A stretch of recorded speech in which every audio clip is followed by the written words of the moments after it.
Hello दोस्तों, welcome in JBL. यह battle throw the heavens के वीडियो नोवेल बेस पर आधारित है। तो ध्यान से सुने और जल्द से जल्द सब्सक्राइब कर ले, जिससे आपको आने वाली नई वीडियो पहले मिल सके। तो आज हम बात करेंगे सीजन 6 में एपिसोड 33 के पार्ट 2 पे। अब आगे। मजबूत रैंकिंग ग्रैंड प्रतियोगिता को 5 दिन हो चुके थे। हालांकि जियोयान ने अभी भी अपने प्रशिक्षण से जागने का कोई निशान नहीं दिखाया था। इससे वू हाओ और अन्य लोग काफी चिंतित हो गए। उन्होंने सुझाव दिया था कि पहले वाले को उसके प्रशिक्षण की स्थिति से 1-2 बार जगाया जाए, लेकिन एक्सुनेर द्वारा उन सभी को रोक दिया गया। अपनी दृष्टि से वह स्वाभाविक रूप से यह महसूस करने में सक्षम थी कि जियोयान के शरीर में दुखी हुई दिन पर दिन बढ़ रही थी। जब तक वह वास्तव में जागेगा, उसकी ताकत निश्चित रूप से उस समय से बहुत आगे बढ़ जाएगी जब वह गंभीर रूप से घायल हो गया था। यदि वह इस समय जाग गया तो निस्संदेह इसका अर्थ यह होगा कि वह इस उत्कृष्ट उन्नति के अवसर को खो देगा। लगता है आज कोई नतीजा नहीं निकला। एक्सुनेर ने फिर से धीरे से आह भरी, यह देखकर कि लंबे समय तक इंतजार करने के बावजूद जियोयान के जागने का कोई निशान नहीं था। वह उठने से पहले बुदबुदाई जाने की तैयारी कर रही थी। हालांकि जिस क्षण एक्सुनेर खड़ी हुई थी और जाने वाली थी, गुप्त कमरे के भीतर अचानक एक अजीब ऊर्जा तरंग उठी। तुरंत पूर्व का सुंदर चेहरा प्रसन्न हो गया। उसकी निगाह अचानक जियोयान की ओर गई। लहर के निकलने के कुछ ही समय बाद जियोयान के शरीर से अचानक एक शक्तिशाली आभा निकली, जिसकी आंखें अभी भी कसकर बंद थीं। यह आभा बार बार उठी और बहुत ही कम समय में यह अपने चरम पर जियोयान की आभा को पार कर गई थी। इसके अलावा यह अभी भी चढ़ना जारी था। एक्सुनेर के चेहरे पर खुशी झलक आई क्योंकि उसने उस आभा को महसूस किया जो तेजी से चढ़ रही थी। यह वास्तव में वैसा ही था जैसा उसने अनुमान लगाया था। जियोयान पिछले कुछ दिनों से बार बार अपने शरीर में अत्यधिक मात्रा में ऊर्जा को अवशोषित कर रहा था। अब उस बड़ी मात्रा में ऊर्जा के हमले के तहत स्तरों के बीच की बाधा आसानी से नष्ट हो गई। प्रभामंडल का अचानक बढ़ना पूरे 5 मिनट तक जारी रहा, जिसके बाद अंततः वृद्धि धीरे धीरे बंद हो गई। एक क्षण बाद जियोयान के शरीर से अचानक एक ऊर्जा की लहर फैल गई, जो अंत में एक सख्त दीवार से टकराई। गुप्त कमरे को तब तक हिलाती रही जब तक वह कांप नहीं गया। ऊर्जा की लहर बढ़ने के बाद जियोयान के चेहरे पर अजीब चिकनी लाली धीरे धीरे बिखर गई, जब तक कि उसने अपना सामान्य रंग वापस नहीं पा लिया। एक्सुनेर की खुशी भरी निगाहों को देखने के लिए धीरे धीरे खुलने से पहले उसकी कसकर बंद आंखें थोड़ी कांपने लगी। जैसे ही जियोयान की आंखें धीरे धीरे खुली, हरी लपटों का एक समूह बिजली की तरह वापस सिकुड़ने और गायब होने से पहले अचानक निकल गया। धब्बेदार हवा जिसमें कुछ काला रंग था, जियोयान द्वारा निष्कासित कर दिया गया। सख्त छत से संपर्क बनाने से पहले काली हवा धीरे धीरे उठी। तुरंत इसने छत में एक अत्यंत कोमल ची ध्वनि के तहत एक छोटा सा छेद कर दिया। जब एक्सुनेर ने यह दृश्य देखा तो उसकी भौहें तन गईं। धब्बेदार हवा के निकलने के बाद जियोयान के चेहरे पर हल्की चमक की परत आ गई। जियोयान के चेहरे पर बिना किसी संयम के एक खुशी की अभिव्यक्ति दिखाई दी, क्योंकि उसने महसूस किया कि उसके शरीर में दुखी हुई पहले से कई गुना अधिक मजबूत थी। बधाई हो जियोयान गेगे। इस गंभीर चोट ने न केवल अपने पीछे परेशानी के बीज छोड़े हैं, बल्कि इसके बजाय आपको दुर्भाग्य से लाभ उठाने की अनुमति दी है। आपकी वर्तमान आभा के अनुसार मुझे लगता है कि आपकी ताकत एक 5 सितारा डूलिंग के आसपास होनी चाहिए, नहीं? एक्सुनेर ने जियोयान के चेहरे पर सुखद आश्चर्य देखकर अपना मुंह खोला और मुस्कुराए। जियोयान ने थोड़ा सा सिर हिलाया। वह मुस्कुराया और कहा, यह एक 5 सितारा डूलिंग के आसपास होना चाहिए। हालांकि जियोयान को एक ही बार में 2 स्तर आगे बढ़ने पर सुखद आश्चर्य हुआ, लेकिन उसे नहीं लगा कि यह बहुत अकल्पनीय था। अन्य लोगों को उसकी ताकत पर अविश्वास हो सकता है कि अचानक 2 सितारे बढ़ गए, लेकिन उसके पास इसके बारे में कुछ सुराग थे। हालांकि यह महान युद्ध प्राथमिक भड़काने वाला कारक था, इससे भी बड़ा कारण यह था कि उसके शरीर ने विभिन्न औषधीय गोलियों और प्राकृतिक खजाने को निगल लिया था। एक उदाहरण कोर क्वेंचिंग बॉडी मिल्क था, जिसे उन्होंने कुछ समय पहले पिया था।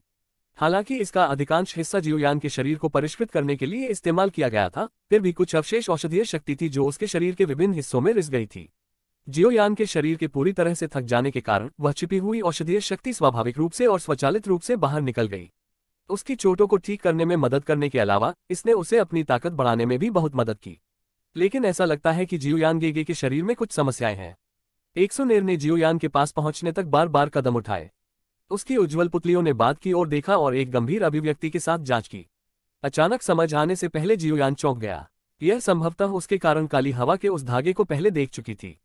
जियोयान ने अपना सिर रगड़ा और बेबसी से कहा, उस समय मैंने एक औषधीय घटक प्राप्त करने के लिए नालन जी को जहर निकालने में मदद की थी। अंत में मेरे शरीर में जहर आ गया। हालांकि यह सौभाग्य की बात है कि मुझे स्वर्गीय ज्वाला का संरक्षण प्राप्त है और वह विष मुझे कोई हानि पहुंचाने में असमर्थ है। इसके कारण यह मेरे शरीर के भीतर छिपा हुआ है और हर बार जब मैं अपनी ताकत बढ़ाता हूं तो मैं इसका थोड़ा सा ही बाहर निकाल पाता हूं। जियोयान गेगे आपके कीमियागर कौशल के साथ भी इसे व्यवस्थित करने में असमर्थ है। एक्सुनेर कुछ चौंका देने वाले अंदाज में बोली, यह जहर थोड़ा असाधारण है। उस समय नालन जी, जिसकी ताकत डुवान वर्ग में थी, उसकी वजह से लगभग मर ही गए थे। पूरी तरह से निकाल देना इतना आसान कैसे होगा? जियो यान ने अपने कंधे उचकाए और जवाब दिया, आराम करो, यह ठीक है। जब तक मेरे शरीर में स्वर्गीय ज्वाला है उस वस्तु का कोई प्रभाव नहीं होगा। जियो यान ने दिलासा दिया। उसने तुरंत अपने शरीर को मोड़ लिया। कुछ दिनों से बैठे अपने शरीर को मोड़ने से पहले वह बिस्तर से नीचे उतर गया। गुप्त कमरे के भीतर एक हड्डी टूटने की आवाज तुरंत मधुर तरीके से सुनाई दी, जैसे बीन्स को कुचला जा रहा हो। यह सही है, मजबूत रैंकिंग। भव्य प्रतियोगिता के अंत में क्या हुआ? मुझे शीर्ष 10 में प्रवेश करना चाहिए था ना? जियो यान को अचानक सबसे महत्वपूर्ण बात याद आई और उसने जल्दी से पूछा, के आराम करो, आप पहले ही शीर्ष 10 में प्रवेश कर चुके हैं, हालांकि आप अंतिम स्थान पर हैं। एक्सुनेर ने अपने होठों को मोड़ा और मुस्कुराए।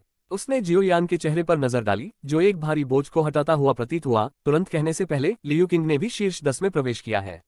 जियो यान चौंक गया, इससे पहले कि उसने अचंभित तरीके से पूछा, उस मामले में कौन जीता?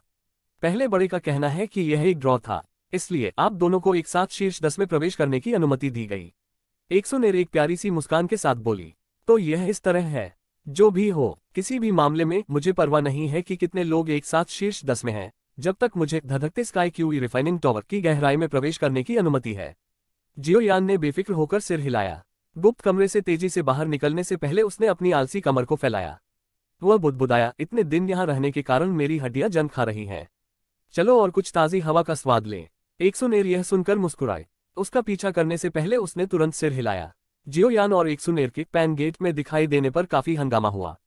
इस अवधि के दौरान जियो यान की गंभीर चोटों के इलाज में मुश्किल होने की अफवाह बाहरी दुनिया में फैल गई थी। हालांकि एक्सुनेर और अन्य लोगों ने इस अवधि के दौरान अफवाहों का खंडन किया था। जियो यान ने पिछले कुछ दिनों में खुद को प्रकट नहीं किया था, जिसके कारण पैन्स गेट के सदस्यों को कुछ अनिश्चितता महसूस हुई थी। अब वे स्वाभाविक रूप से आनंद और उत्साह से भर गए थे जब उन्होंने एक बिल्कुल ठीक जियो यान को देखा, जिसका रंग पहले से भी बेहतर था। जियो यान पैन गेट के भीतर चलते हुए कुछ आश्चर्य महसूस किए बिना नहीं रह सका।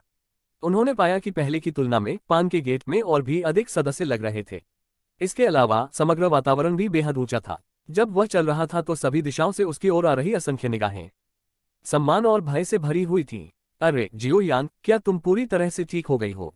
लिन यान की जानी पहचानी आवाज अचानक सुनाई दी, जैसे जियो यान उसके चारों ओर देख रहा था। तुरंत जियो यान की ओर से एक मानव आकृति तेजी से प्रकट हुई। उसने जियो यान के कंधों को थपथपाते हुए खुशी से भरे चेहरे को प्रकट किया। जियो यान लिन यान की ओर देखकर मुस्कुराया। उसकी निगाह अचानक उसके सीने पर ठहर गई। उस स्थान पर एक अत्यंत परिचित बैज पहना जा रहा था। जियो यान के चेहरे पर तुरंत एक स्तब्ध अभिव्यक्ति थी। आप हमारे पान के गेट के लिए बैज क्यों पहन रहे हैं? जियो यान का चेहरा दंग रह गया।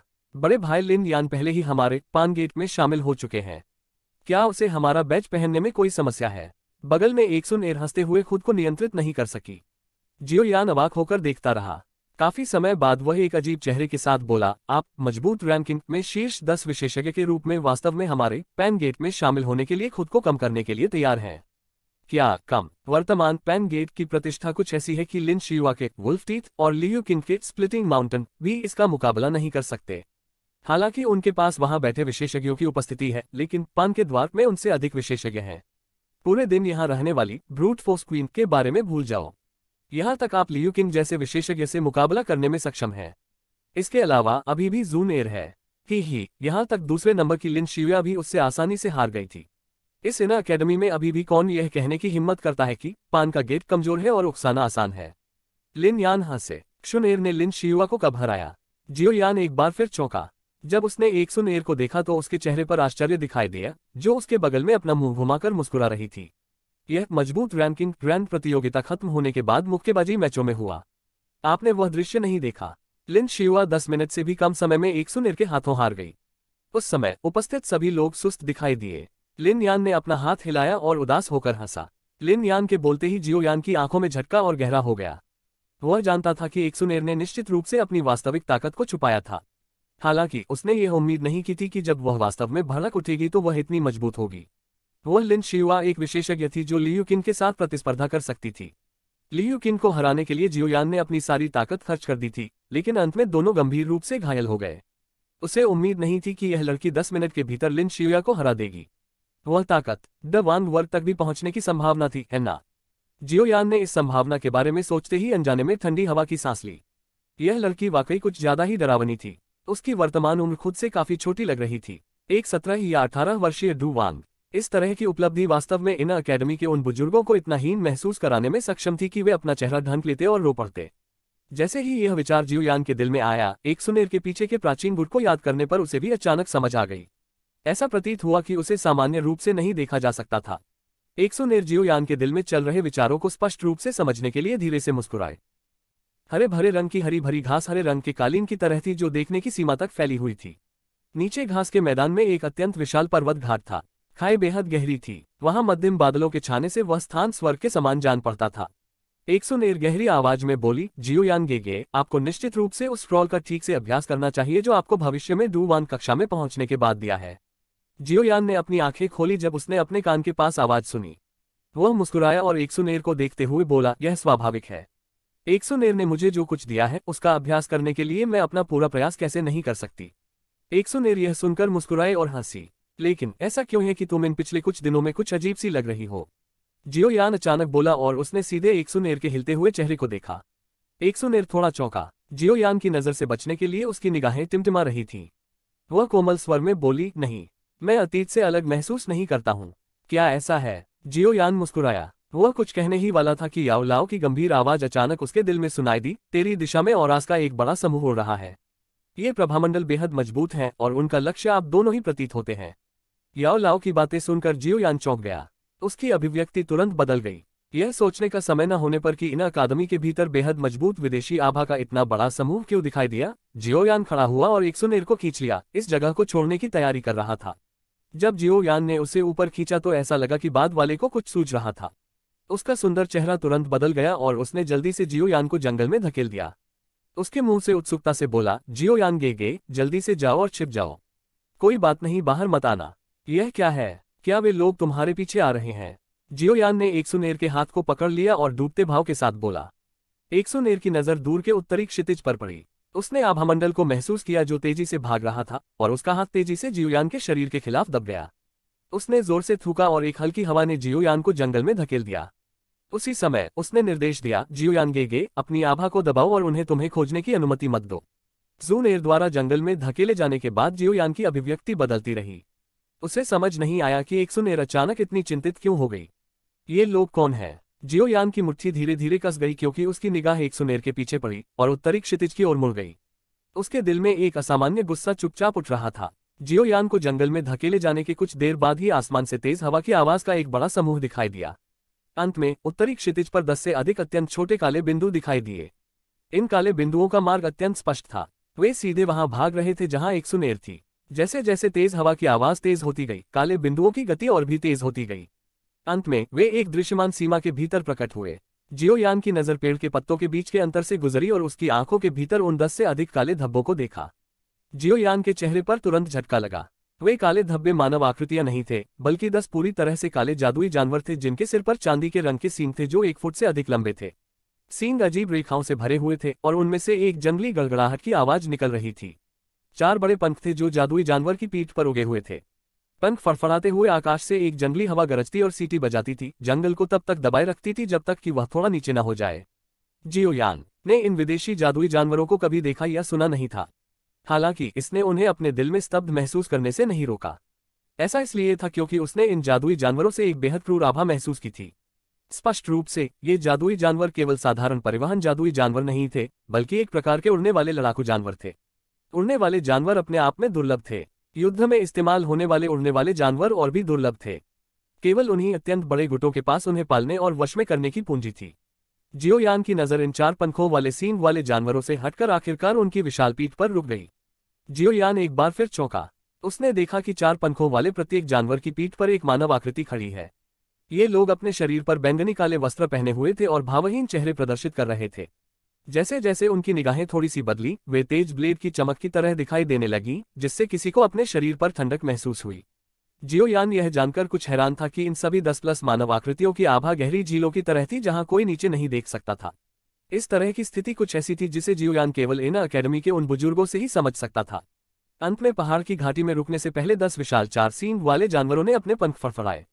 घास में खड़ी हरे कपड़े पहने युवती की ओर अनगिनत निगाहें दौड़ी। के ज़ूनेर जी, मैंने आखिरकार आपको ढूंढ लिया है। मुख्य 4 पंखों वाला जानवर धीरे धीरे नीचे उतरा। उस पर एक आदमी था जिसे हंसते हुए एक सुनेर से बात की गई थी। यह आदमी बहुत बुरा नहीं माना जाता था। उसके रूप से वह 24 से 25 के आसपास लग रहा था। उसका रूप बेहद सुंदर और तनाव मुक्त था और उसकी तुलना लिन शियुया से की जा सकती थी। उसके शरीर पर बैंगनी काले वस्त्र ने उसे लिन शियुया की तुलना में एक अतिरिक्त स्थिर आभा दी। सबसे महत्वपूर्ण बात यह है कि यह व्यक्ति इस समूह का नेता लग रहा था। ऐसा इसलिए था क्योंकि जिन पदों पर अन्य 9 लोग खड़े थे वे स्पष्ट रूप से उसके पीछे थे। मैं ब्लैक सबमर्ज्ड आर्मी लिंग क्वान का नया डिप्टी कमांडर हूँ। मुझे कबीले के नेता ने जी को वापस लाने का आदेश दिया है। वह आदमी जो खुद को लिंग क्वान कहता था 4 पंखों वाले सींग वाले जानवर पर खड़ा था और उसने एक सुनेर की ओर अपने हाथ जोड़े और एक सुनेर से सम्मानपूर्वक बात की। मैंने कहा है कि मैं अपने आप वापस आऊंगा। तुम सबको इतनी दूर से इतनी जल्दी क्यों आना पड़ता है? लिंग क्वान और अन्य लोगों के अचानक आने से एक सुनेर की अभिव्यक्ति ठंडी हो गई। कबीले के मुखिया ने निर्देश दिया है कि हम केवल उनका पालन कर सकते हैं। लिंग क्वान थोड़ा मुस्कुराया। वह कुछ कहने ही वाला था कि अचानक उसकी आंखें भर आईं। उसकी निगाह तुरंत जंगल की ओर गई क्योंकि वह गहरी आवाज में बोला, कौन सुन रहा है? लिंग क्वान शब्द अभी बज ही रहे थे कि 4 पंखों वाले सींग वाले जानवरों की पीठ पर चुपचाप खड़े 9 मानव आकृतियों के भाव तुरंत ठंडे पड़ गए। एक पल में 9 मानव आकृतियों के शरीर जंगल में आ गए। कम और गहरी टक्कर की आवाज की एक लहर तुरंत दिखाई दी। रुको! एक सुनेर का सुंदर चेहरा बदल गया क्योंकि वह जोर से चिल्लाए। जैसे ही एक सुनेर की कठोर आवाज सुनाई दी, एक मानव आकृति अचानक जंगल से निकली।